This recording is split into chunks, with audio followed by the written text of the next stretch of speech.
Birshut Rabotai, secours de Torah et Ishmat, mon ami, mon frère, Rabbi Mordechai ben Freha Knafo Alav Shalom. Qu'Akadosh Baruch Hu repose son âme en paix à Gan Eden, et qu'Akadosh Baruch Hu protège sa femme et ses enfants, et ses petits-enfants de là-haut. Alors, dans la paracha que nous avons lue hier, c'était la paracha de que Akadosh Baruch Hu, il a dit à Moshe Rabbeinu, Akadosh Baruch Hu dit à Moshe Rabbeinu, je veux que les bénis d'Israël, ils me font une maison. Une maison. C'est le Beth Amikdash. Et je vais résider en eux. Alors, on sait très bien que si Hachem il réside en nous, alors pourquoi il veut la maison? On ne peut pas dire à quelqu'un, construis-moi une maison et j'habite chez toi. Non.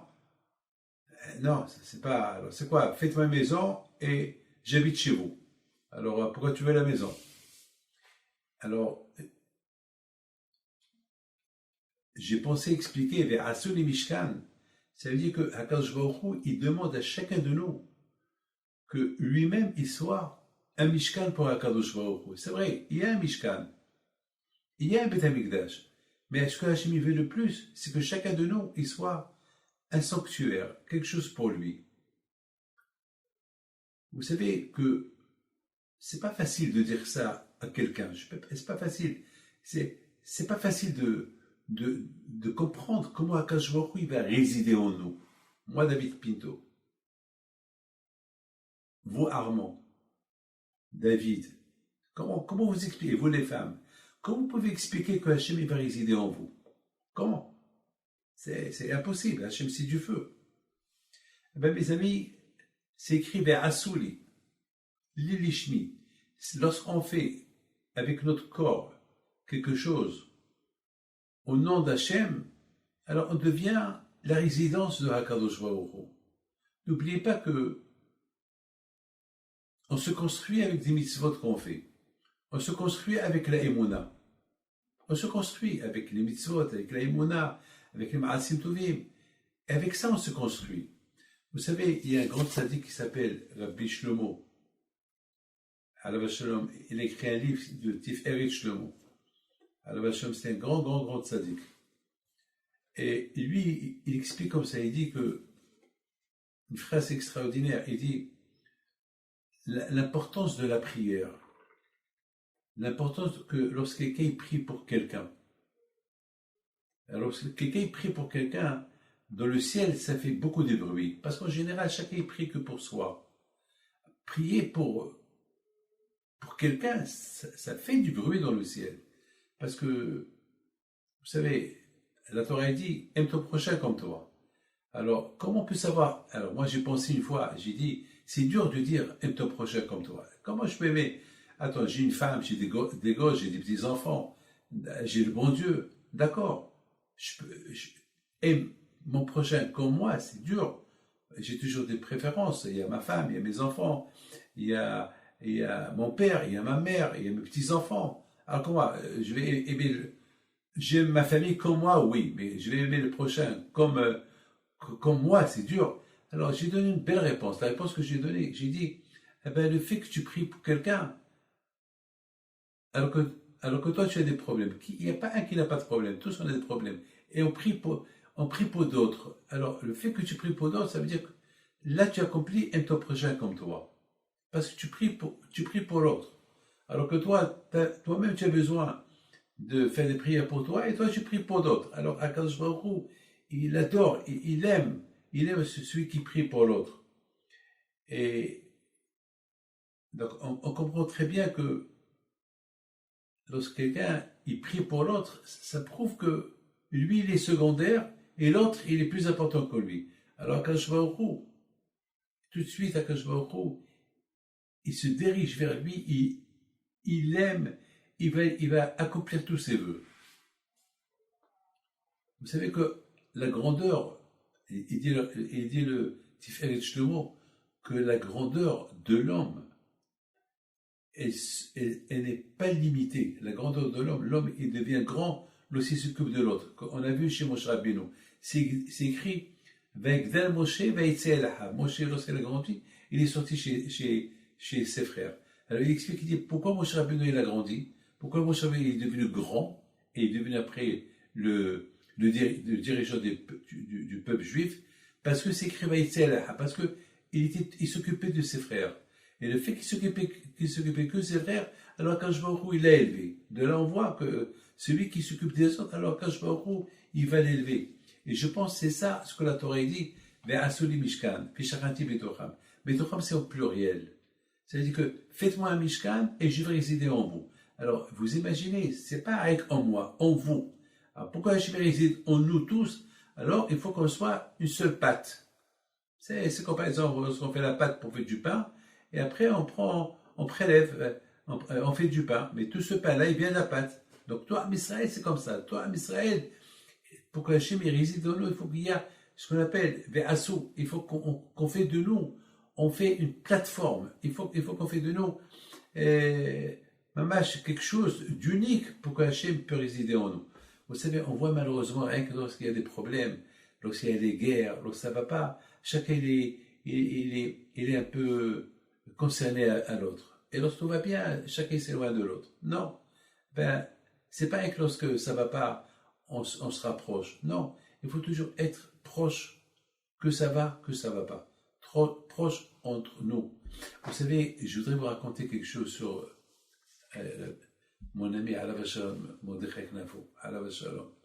C'est dur pour moi de dire Alav Shalom, mais malheureusement, il faut accepter. Vous savez, vous croyez que ceux qui m'écoutent, vous croyez que c'est facile pour moi?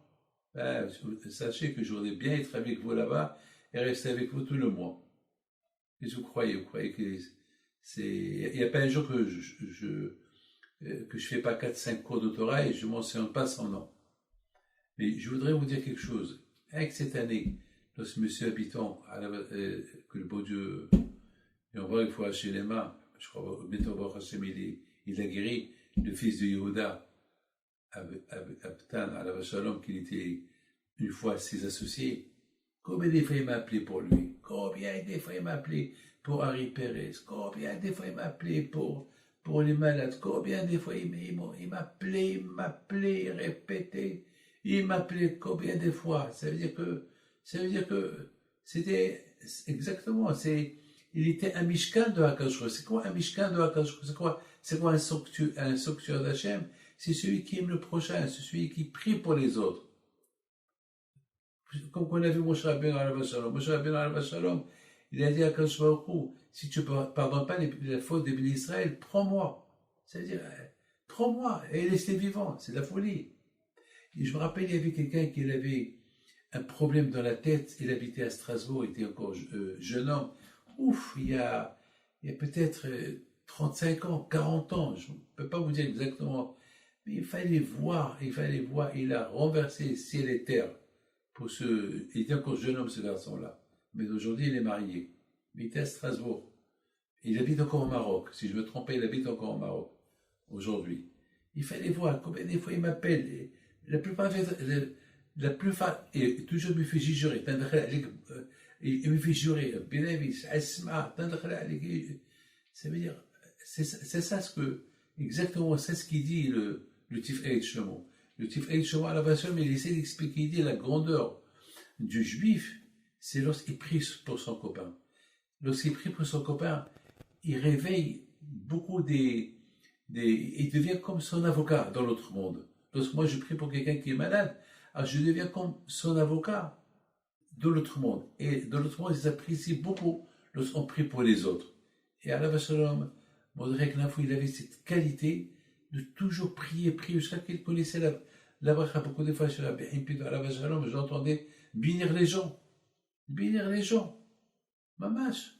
Et beaucoup de fois, je peux vous dire que beaucoup de fois, il a fait des miracles avec ses filotes. Moi, je connais plein d'histoires. Beaucoup de fois, il m'appelait pour quelqu'un, et beaucoup de fois, il n'arrivait pas à m'avoir. Il leur disait, ça y est, j'ai parlé avec Rabbi David, je me suis retrouvé, plutôt ça y est, Et après, alors, il me disait, Ben David, il va, tu me donnes la moitié de ce que, parce que là, c'est moi qui ai prié pour lui, et c'est ma bracha qui l'a fait guérir. Alors, donne-moi la moitié.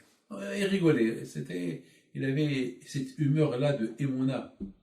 Alors, c'est quoi, Ve'asuli Mishkan? Je vais bien approfondir. C'est quoi, faites-moi un sanctuaire? C'est quoi, faites-moi? Alors, on a expliqué tout à l'heure que faites-moi un sanctuaire, ça veut dire, faites-vous un sanctuaire pour que je puisse résider en vous. Ve'asuli, Hachem dit à Moshe, dit aux Israël qui vont faire de leur corps un sanctuaire pour me servir, pour que je peux être pour que je peux être en eux, et eux ils vont devenir ma résidence. Vous vous rendez compte, on devient la résidence d'Hachem lorsqu'on est convaincu. On devient la résidence d'Hachem lorsqu'on a la émouna en Akadosh Baruch Hu. Alors on devient la résidence de Akadosh Baruch Hu. On devient. Et c'est pour cette raison, tout à l'heure, j'ai vu un grand tzaddik, le Rav Steinman alav shalom, un grand tzaddik, il dit que lorsque Moshe Rabbeinu, il a dit au Bnei Israël, il a désigné ceux qui doivent construire le tabernacle, alors les Juifs, ils ont commencé un peu à critiquer Moshe Rabbeinu. Ils ont dit, Moshe Rabbeinu, il a donné les plus beaux postes à sa famille. Aaron, il est le Kohen Gadol, et chacun il a un poste. Et mettons, Uri, Betzalel, le petit-fils de Hur, lui, il avait Moshe Rabbeinu lui a donné la responsabilité de faire presque le Aaron, l'arche de l'Alliance. Alors, les Juifs, ils ont commencé à respecter, ils ont commencé à dire, ouais, oui, ça c'est Datzkinin qui apporte ça. Il dit que Moshe Rabbeinu alav shalom, lorsqu'il a dit c'est Betzalel qui va faire le Mishkan, alors les Juifs, ils ont commencé à le critiquer. Ouais, pourquoi? Alors comment Moshe Rabbeinu, il les a convaincus, et ils ont accepté, lorsqu'il leur a dit, Ereo kara Hashem besel Betzalel.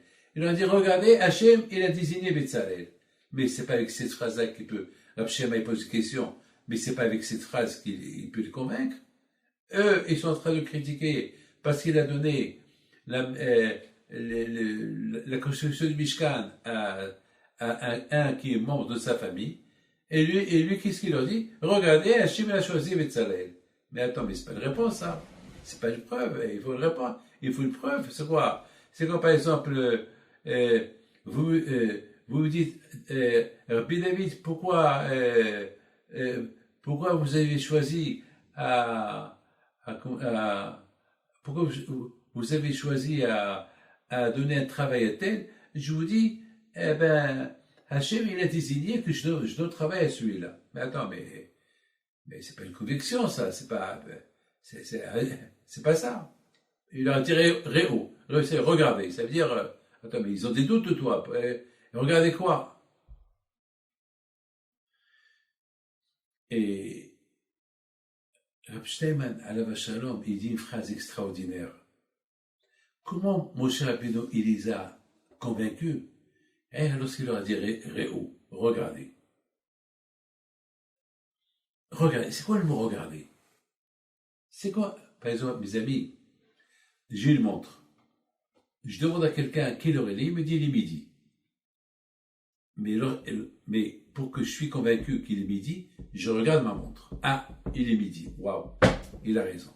Alors là, c'est quoi il leur a dit? Regardez Betzalel. Regardez Hachem, il a nommé Betzalel. C'est-à-dire, il y a deux sortes de vues. Il y a une vue qu'on est convaincu avec cette vue.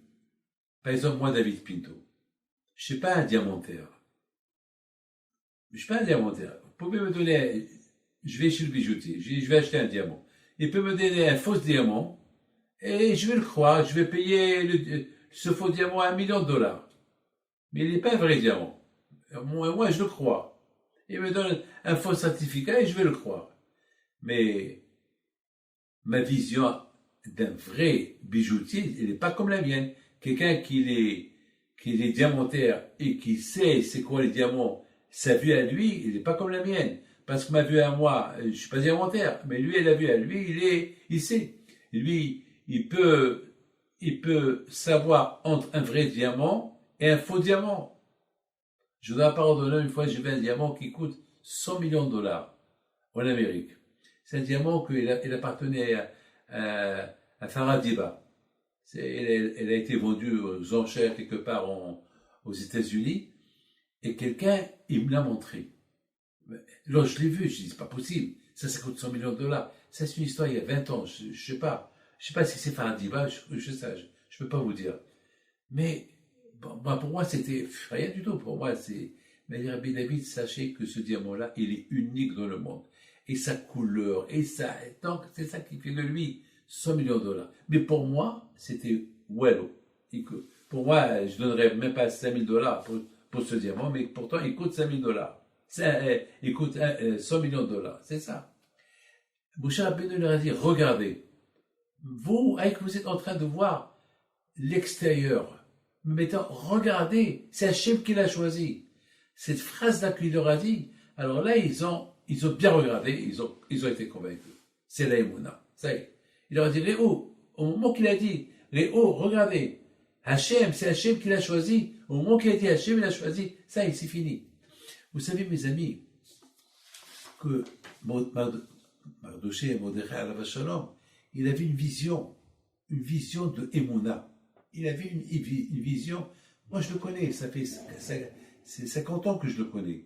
Et je sais cette Emouna qu'il avait en Akadosh Baruch Hu. Une Emouna, pas une Emouna de la bouche, une Emouna qu'elle sort de la bouche. Une Emouna qu'elle sortait de son cœur. C'était dans le cœur. Il pouvait être un prophète. Il était trop proche d'Hachem.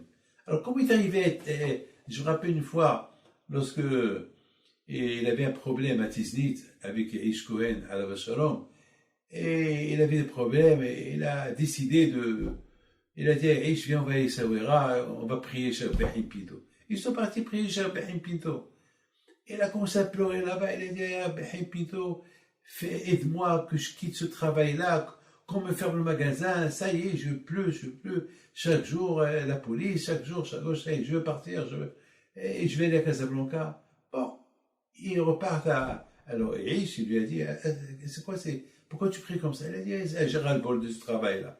Ils sont retournés à Tiznit, il y avait un problème encore avec des buveurs, et encore une fois, la police lui a fermé, mais là, la police lui a dit, on te ferme pour 1 mois.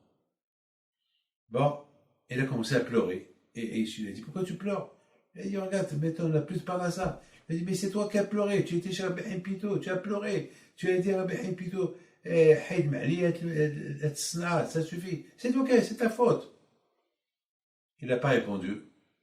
Bon, Hachem, il est parti à Casablanca. Et lorsqu'il est parti à Casablanca, il a commencé à travailler avec son frère. Et je me rappelle, jamais j'oublierai, c'était le début que je l'ai connu. Il faisait les allers-retours. Tiznit, Casablanca, et je me rappelle, c'est avec lui que je suis parti la première fois à Tiznit, c'était avec lui je ne peux pas me rappeler si c'était lui ou son père, ça c'est à vérifier. C'est à vérifier. C'est à vérifier.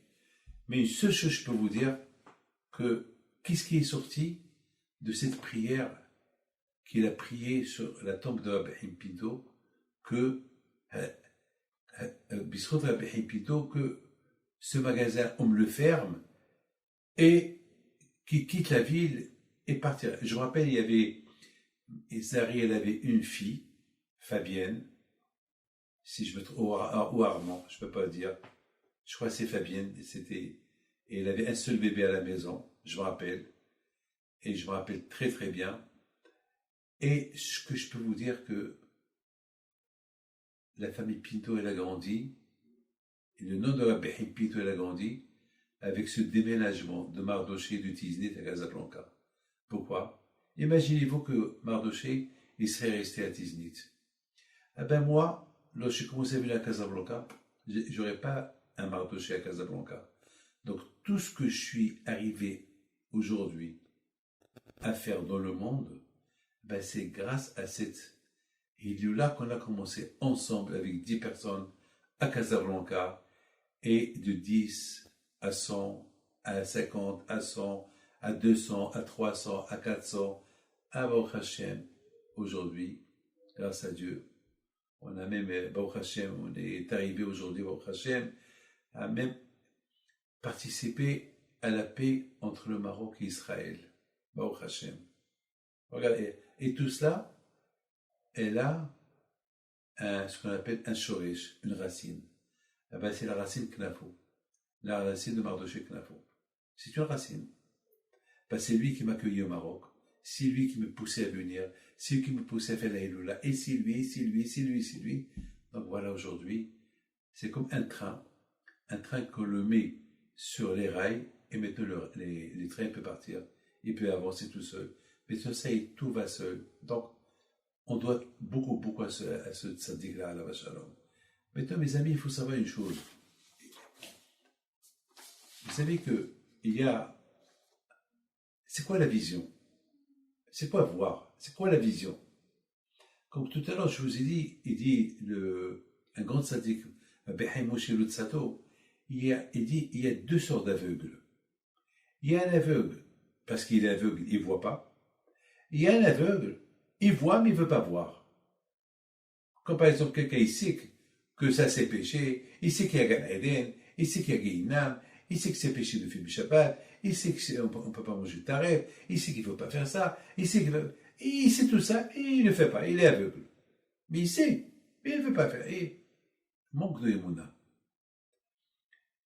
Il dit le prophète aux Juifs, à une époque ils étaient idolâtres, regardez qui a créé ça. Parce que beaucoup de fois, on voit le ciel, on voit la terre, on s'habitue. On devient une habitude. Le matin, on se réveille, il y a le soleil, parfois il y a la pluie, parfois il y a le beau temps, parfois il y a le mauvais temps, et ça y est, on s'habitue. Un petit déjeuner, on devient comme des robots. On devient comme des robots. On se réveille comme ça, c'est quoi un robot? Un robot, comment ça s'appelle, on va faire un programme de le robot, et le robot il est programmé, il fait ce que tu veux. Il est programmé. Comme aujourd'hui dans beaucoup des endroits, il y a aujourd'hui même des maisons qui sont, on appelle les maisons intelligentes. Et tu parles, et j'ai vu une maison intelligente. Une fois j'étais chez quelqu'un riche aux États-Unis qui a une maison intelligente et qui parle. Il dit la lumière. Il dit je veux un café, et un qui parle. Il parle, et c'est programmé. Je veux un café, et la machine se met en marche, et fait le café, et il y a aussi là-bas un robot qui apporte le café. Mamash, il y a un problème Shabbat. Shabbat, il faut qu'il rende tout ça normal, manuel. Mais pour vous dire, il y a ce qu'on appelle la Horma, l'intelligence. Le monde, il n'est pas robot, c'est pas un monde robot, il y a un créateur. Alors, ça, ce que le prophète dit aux Juifs, regardez. Ne regardez pas sans voir, regardez. Ne mettez pas des bandes dans vos yeux. Regardez, parce que bien sûr, si on met une bande, on ne voit rien du tout. Même si on est en plein jour, on met une bande, on ne voit rien du tout. Il leur a dit, ouvrez les yeux. C'est levez les yeux vers le ciel. Il ne faut pas s'habituer. Il ne faut pas s'habituer à ce que vous voyez ça et ça devient normal, ça devient... Non, il faut voir. Quand par exemple, lorsque la Torah dit pourquoi Hachem nous a donné talit? Pour qu'on voit, et on se rappelle, et on fait. Vous avez bien remarqué que à la Shalom, votre papa, lorsqu'on l'a enterré avec un talit. Et vous savez pourquoi on l'a enterré avec un talit? Après, le talit, vous l'avez pris. Pourquoi on l'enterre avec talit? Parce que le talit, il représente les 613 mitzvot. Lorsqu'on enterre quelqu'un, on prie pour lui que les 613 mitzvot qui représentent le talit, ils partent pour d'autres mondes avec lui. Alors, votre papa, avec la émouna qu'il avait, cette émouna qu'il avait en Kadosh Baruch Hu, il n'était pas haram, il n'était pas gaon, il n'était pas, c'est pas quelqu'un qui a fait la Gemara, mais il était gaon dans la émouna. Il y a beaucoup de gens qui sont très gaon, qui sont très intelligents dans la Torah, mais ils n'ont pas la émouna que votre papa est là à la Vachalon. Mais c'est dur de dire, au Etem, lorsqu'on voit le talit, on se rappelle les missions qu'il nous a donné à Hachem et on les fait. Voilà, beaucoup des fois, on voit le talit du matin au soir et on ne fait rien du tout. Mais comme je vous ai expliqué, il y a deux sortes de visions. Il y a une vision que tu ne vois pas, ce que tu vois, mais il y a une vision que tu as profondé avec la vision et tu vois que cette talit-là, il te rappelle qu'il y a des mitzvot à faire. On dit, il faut voir tes maîtres. Toujours à la Shalom, Mordechai Knaf, toujours, il adorait voir la photo de Rabbi Haïm Pinto. Il adorait les tzadikim. Il était pas, il avait aussi les tzadikim chez lui, Rabbi Yaakov Ahsara, Baba Saleh. Il avait la émouna des tzadikim. Comme nous. Nous, on a grandi avec la émouna des tzadikim. Tes yeux, ils doivent toujours être braqués. Regarde. C'est pas que tu vois le tzadik et ça y est. Non. Il faut voir qu'est-ce que ce tzaddik-là, il faisait dans sa vie pour le ressembler. C'est pas une photo de décoration pour décorer la maison. Non, non, non, c'est ça. C'est ça, il y a une vision réelle. C'est ce qu'on appelle, vous savez, on dit que 3 fois dans l'année, les Juifs, ils allaient à Yerushalayim, les hôtes. Shalosh pa'amim b'shana yira'eh. C'est écrit dans la Torah. 3 fois dans l'année, les Juifs, lorsqu'il y avait le Beit HaMikdash, ils montaient pour voir. Mais ils vont voir quoi? Est-ce qu'ils vont voir Hachem? C'est impossible. Personne ne peut voir Hachem. Et la Gemara dit dans la Gemara Hagiga, les hautes et les raot. Il faut aller voir et tu vas être vu. C'est-à-dire que toi tu vois et Hachem il te voit. Attends, lui il me voit, oui, mais moi je ne peux pas le voir. Comment je peux le voir? Je ne le vois pas, mais comme je vous ai expliqué, il y a deux sortes de visions. Ça veut dire voir Hachem à travers Maïmouna. Comme qui dit David Ameler, Mipsari et Hezé. Je vois Hachem à travers mes mains, à travers ma chair. C'est ça, la Emouna, voir Kadosh Baruch Hu. Je voudrais maintenant vous raconter une très belle histoire. Une histoire qui est fantastique, elle est spectaculaire et bien, c'est Hachem que ce cours de Torah soit à la mémoire de Ben Mordechai Ben Freha Knafo Alav Shalom. Il y avait la semaine dernière, vous savez, c'est ici en Israël, chaque année, on prépare les colis qu'on donne à Pessah on prépare, parfois on donne jusqu'à 5000 colis. Pour les pauvres, pour les Bnei Torah, chaque année. Ça fait depuis 20 ans on fait ça. Alors, j'avais besoin j'avais besoin pour compléter deux pays importants. Et chaque fois, Lior Marcel me dit, Rabbi David, demain on voyage à Ashdod, il faut qu'on prenne avec nous cet argent. Je dis, t'inquiète pas, moi, j'ai les monnaies en cash, t'inquiète pas. Entre-temps, j'ai oublié. Voilà, il me dit, Rabbi David, il y a un monsieur qui est de passage. Moi depuis le confinement, je ne sors pas beaucoup de la maison. C'est rien que c'était temps, je commence à sortir une fois, un jour oui, un jour non, depuis un mois. Et je vais à la yeshiva, parce que maintenant, on a fermé la grande synagogue à Rana, on l'a fermée, parce que malheureusement, on ne pouvait pas, une grande synagogue, c'est fermé, on n'avait pas le droit d'avoir plus de 10 personnes, 15 personnes, et on ne peut pas savoir qui a le corona, qui n'a pas le corona. Alors, Baruch Hashem, on a un terrain à nous, un grand terrain, on a fait là-bas 2 grandes tentes, et Baruch Hashem, les gens ont pris là-bas, et j'ai fait là-bas aussi mon bureau, de temps en temps avec mes livres. Bon, et mais Jésus qui vient, et il vient, il me dit, Rabbi David, ça fait 4 mois que j'ai une enveloppe pour vous, et voilà, je voulais apporter. Alors j'ai vu combien il y avait là-bas. Je dis, mais pourquoi tu venais maintenant? Il m'a dit, je ne sais pas. Je dis, mon fils, exactement, c'est maintenant que j'ai besoin. Merci. Tu l'as emmené au moment que j'ai besoin. Bon, ça y est. Je l'ai donné à Lior. Je lui ai dit, Lior, tu la déposes à la banque. Comme ça, demain, on fait les chèques à ceux à qui on doit donner. Très bien. Alors, il a osé me dire, Rabbi David, et on a besoin d'une autre enveloppe.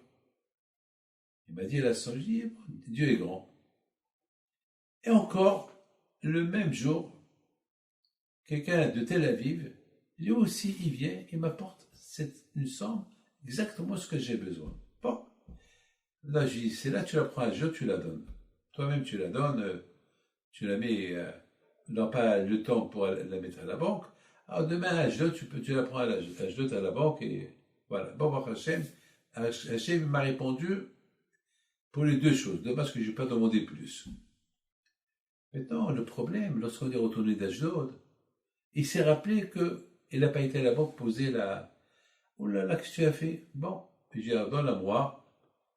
Il va venir quelqu'un aujourd'hui, je lui donne, qu'il la prend à Ashdod, et il la donne à tel et tel, que lui, il la prend à la banque, voilà. Bon, j'ai oublié.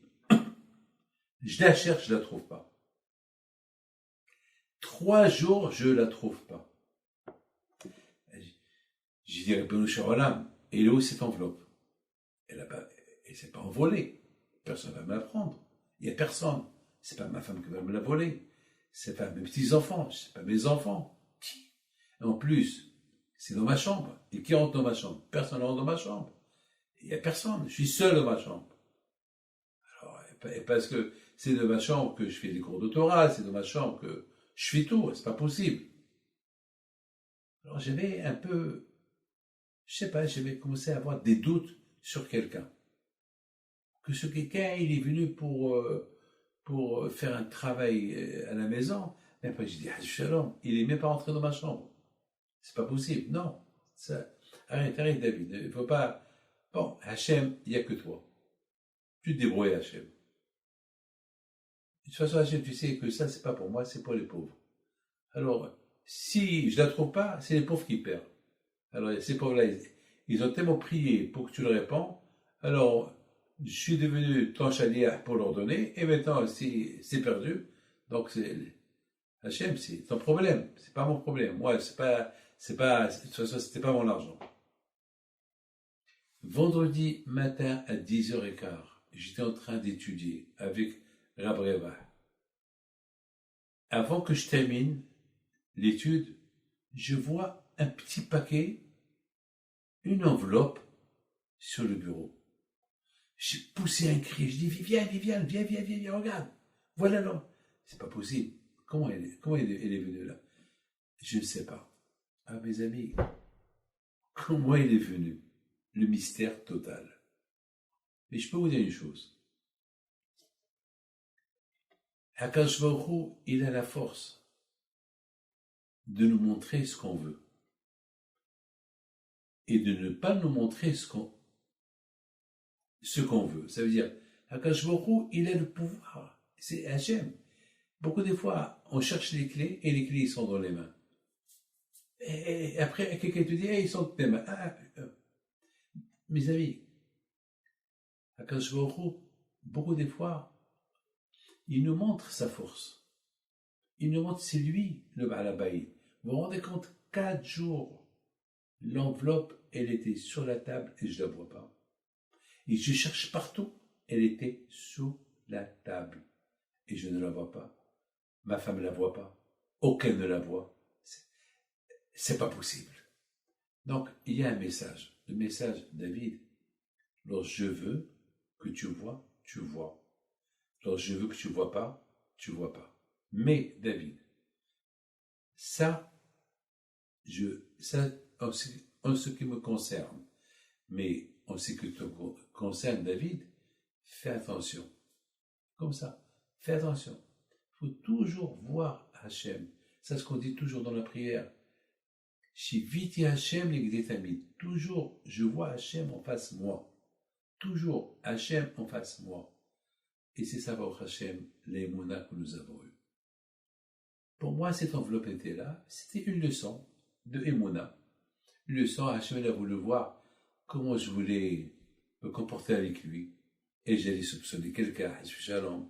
Ou comment est-ce que j'allais abandonner? Ben non, je n'ai pas abandonné. J'ai dit non, Hachem, tu dois me la rendre. Et c'est comme ça. Lorsqu'on a l'Emouna, eh bien, peut-être il a voulu tester ma Emouna. Eh bien, il a bien testé, il a vu que j'ai réussi. Ma Emouna était que je la trouve et je l'ai trouvée. Ben, j'ai dit, c'est pas possible. C'est pas possible. Elle doit être là. Alors pourquoi? Comment je ne l'ai pas vue? Alors ça c'est autre chose. Il veut me montrer, lorsque je veux que tu vois, tu vois. Lorsque je veux que tu vois pas, tu vois pas. Mes amis, le plus important de tout ce que je viens de vous dire, c'est que chacun de nous, il doit se travailler pour être le Mishkan d'Hachem, être le tabernacle d'Hachem, être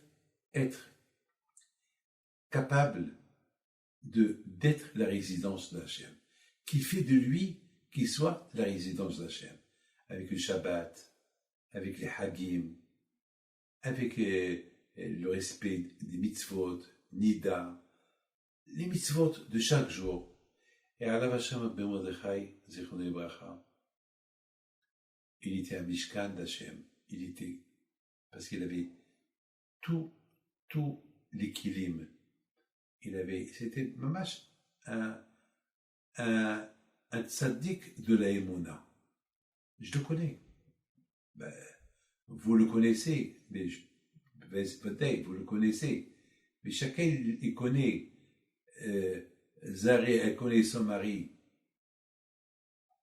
Vous les enfants, vous connaissez votre papa. Ben moi aussi, chacun il connaît son père à sa façon. Ben moi je le connais à ma façon. Et à ma façon, c'est trop profond. Trop profond, ma façon. C'est la façon de la Torah, moi je le connais. Vous le connaissez de la façon, papa j'ai besoin d'argent, papa j'ai besoin de ça, papa je veux un bijou, papa je veux ça, papa je veux voyager. Mais moi je le connaissais d'une manière spirituelle. Mais d'une manière très spirituelle. Alors que son âme repose en paix, qu'elle est à son Hashem.